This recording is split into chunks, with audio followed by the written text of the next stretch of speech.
their community. And aside from that, tinuod jud kayo si Sir nung atili jud nato ikaulan noon sa atong tribo.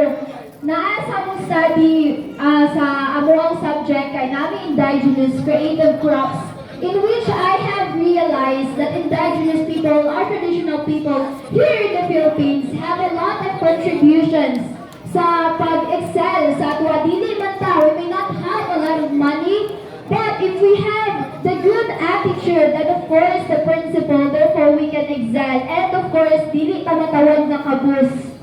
So as we proceed, thank you so much again, sir. As we proceed, may we call on our Honorable Juanito R. Morales, Sr., our Barangay Captain, for his inspirational message. A round of applause, please. Salamat, ma'am. Usa ko musulti naman ako ay PMR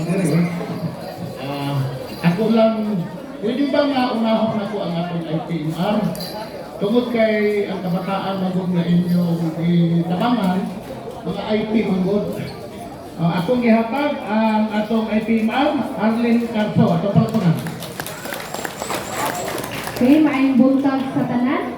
Akong pagtahod, pagrespeto sa atong amahan sa barangay, Honorable Captain Juanito Morales Sr., sa akong mga kaubanan sa Barangay Council sa Kapatagan, Honorable Kagawad Eran, Honorable Kagawad Lando Parame, Honorable Kagawad Artigas, Honorable Kagawad Madeline Rosica, ang ato ang iski dinhi sa Kapatagan, Honorable Oliamot. O sa tanan maayong buntag kanatong tanan karon nga kabuntagon.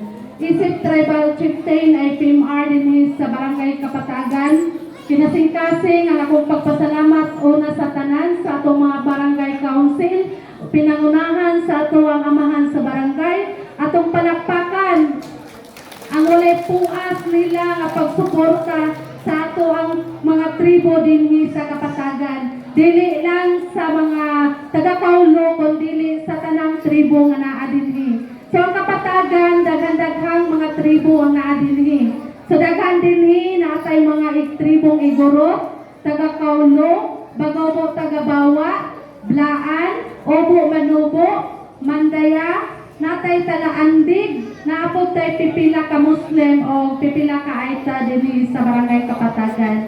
Isip Tribal Chieftain ay PMR dinhi sa Kapatagan, malipayon ko nga usa ang taga-Kaulo nga tribo karon nga kabuntagon nga napili sa ato ang mga sponsors o sa ato ang gitawag nga Mindanao Road Marshals Incorporated nga usa nga mahimong beneficiaries sa inyong mga tabang. So karon nga kabuntagon kinasing-kasing ang akong paabot sa matag usa pagpasalamat ug ang akong panghinaot dili lang karon ang inyong pagtabang sa mga katawan kundi hangtod-hangtod tong gamiton mo sa Ginoo. So mapasalamaton ko sa Ginoo nga usa ang Barangay Kapatagan karon nga nakadawat niini nga tabang sa mga tribo.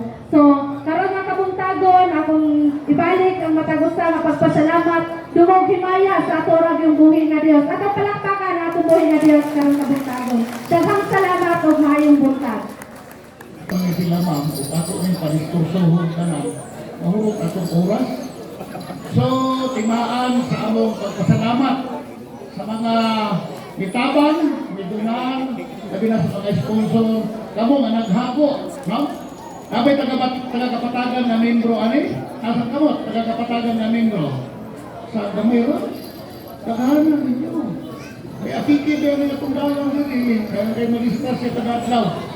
Tungod niya nga, akong tawagon ang Barangay Council na muari sa Tubangan, Kagawad ng Labi, itong palakpakan, Kagawad Iran, Kagawad Parinyas, isang tulak dili, Kagawad Artigas, Kagawad Madilim, Kagawad Carso, Angin, Kagawad Rolando Parami, ang atong iskay, imaan sa among pagpasalamat sa nagpahigayon ani nga kalihukan, muduko kami og mubaw bilang pasalamat sa inyong pagtabang sa Barangay Kapatagan.